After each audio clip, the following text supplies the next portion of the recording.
Et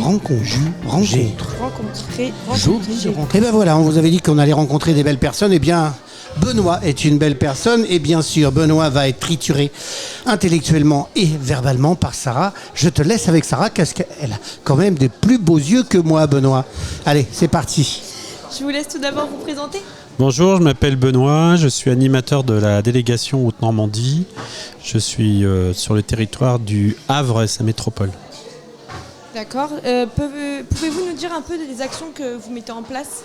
Alors moi, mon travail, c'est d'accompagner le réseau des bénévoles, des acteurs bénévoles, à la fois de les accompagner dans leurs projets, d'en accueillir des nouveaux, et éventuellement de faire naître des projets nouveaux. Être à l'écoute aussi du réseau, parce qu'il y a des bénévoles qui arrivent avec l'idée de vouloir monter des projets et qui n'existent pas forcément sur le territoire. Et donc mon travail pour moi, c'est de leur permettre de mettre en œuvre ce qu'ils aimeraient développer. D'accord. Quelles sont vos attentes un peu sur la journée d'aujourd'hui ? Alors sur la journée d'aujourd'hui, mes attentes, c'est plutôt en termes de prise de conscience et de recul des bénévoles. Notamment par rapport à ce qu'on a vu ce matin au Théâtre Forum, c'est du coup plutôt que d'avoir un enseignement ou une doctrine qui descend par le haut, là plutôt à travers le Théâtre Forum de relire nos pratiques, de se dire tiens, c'est rigolo, ces situations-là je les ai rencontrées, c'est arrivé dans mon territoire, c'est arrivé dans mon équipe, voilà comment moi j'aurais fait. Du coup on est plutôt dans de l'auto-formation et moins dans de la formation descendante. D'accord. Est-ce que pour vous ça a été acquis, vous avez pu connaître tout ça et faire connaître ? Disons qu'on découvre au fur et à mesure qu'on est là dans la journée. Moi je suis content de savoir qu'il y a des bénévoles de mon territoire qui sont venus, qui j'espère y trouveront quelque chose, qui se diront finalement j'ai pas perdu mon temps en venant aujourd'hui à Liorey. Et sur le développement du pouvoir d'agir, puisque c'est un peu le thème de la journée, c'est de permettre que cette thématique soit accessible à tous et que ce soit pas trop théorique et que du coup on soit dans une pédagogie simple et compréhensible de tous. D'accord. Vous êtes plutôt de quel département, quelle ville, département ? Moi ? Oui.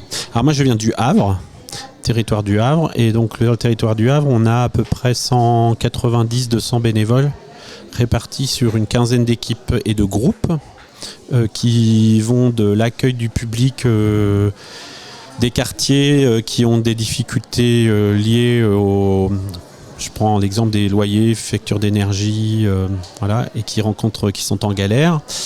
On a aussi un public, on a une thématique, un public spécifique lié aux étrangers, donc notamment les étrangers en situation irrégulière, soit en attente de statut, en demandeur d'asile. On a des bénévoles qui s'occupent des personnes détenues indigentes, puisqu'on a une grande prison, un centre pénitentiaire au Havre de 700 détenus. On a des bénévoles qui œuvrent donc auprès de 90 personnes détenues, qui n'ont ni visite, ni famille, ni parloir. Donc voilà. On œuvre auprès des étudiants et des jeunes en précarité. On aide auprès des familles monoparentales. Voilà, de tous les publics. D'accord. On a une boutique aussi, j'ai oublié, une boutique solidaire de vêtements qui est ouverte à tous. Tout le monde peut y venir et moyennant une petite participation financière. Et pour les gens qui n'ont pas du tout de moyens, les personnes viennent dans nos accueils du Secours catholique. Ils se voient remettre un chèque d'une valeur de 5 ou 10 euros, 15, 20, 20. Et avec ces chèques-là, ils peuvent aller à la boutique comme monsieur, madame, tout le monde. Ce qui fait que du coup, dans la boutique, se croisent des gens qui sont à la fois bénéficiaires, qui ont besoin, et puis des gens qui ont moins besoin. Moi, ça m'arrive de m'habiller à la boutique solidaire de vêtements. C'est la première fois que vous venez à une journée comme celle-là ? Alors, j'ai déjà fait plein de journées en tant que salarié au Secours catholique. C'est la première initiative, je crois. Moi, ça fait 13 ans que je suis animateur.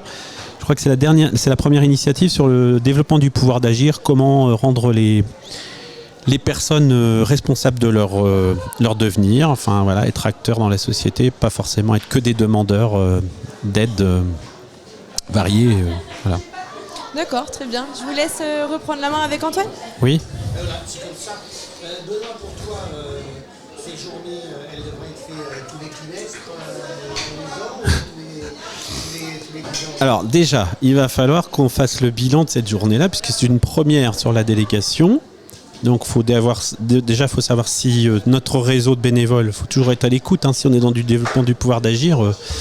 Le but n'est pas de proposer des choses pour les gens, de savoir si ce qu'on a proposé correspondait à une attente ou un besoin. Donc nous, on veillera à en tout cas à débriefer ce à quoi ça a servi. Est-ce que ça a été quelque chose qui a répondu à une demande de nos bénévoles? Et puis s'il s'avère que c'est vraiment un besoin pour le réseau de se retrouver et de réfléchir sur les pratiques, nos pratiques, je ne vais pas dire entre guillemets parce que c'est des bénévoles professionnels au sein du Secours catholique, eh bien oui, allons-y, refaisons la même chose. Alors tous les trimestres, ce serait trop, parce que voilà, les équipes, elles ont besoin de vivre là où elles sont engagées, donc on ne peut pas se réunir, voilà. Mais une fois l'année, oui, pourquoi pas. Merci beaucoup de ta gentillesse et puis au plaisir de se revoir Merci sur à le vous. terrain peut-être. Merci. La Ligue de l'enseignement. Ligue de l'enseignement.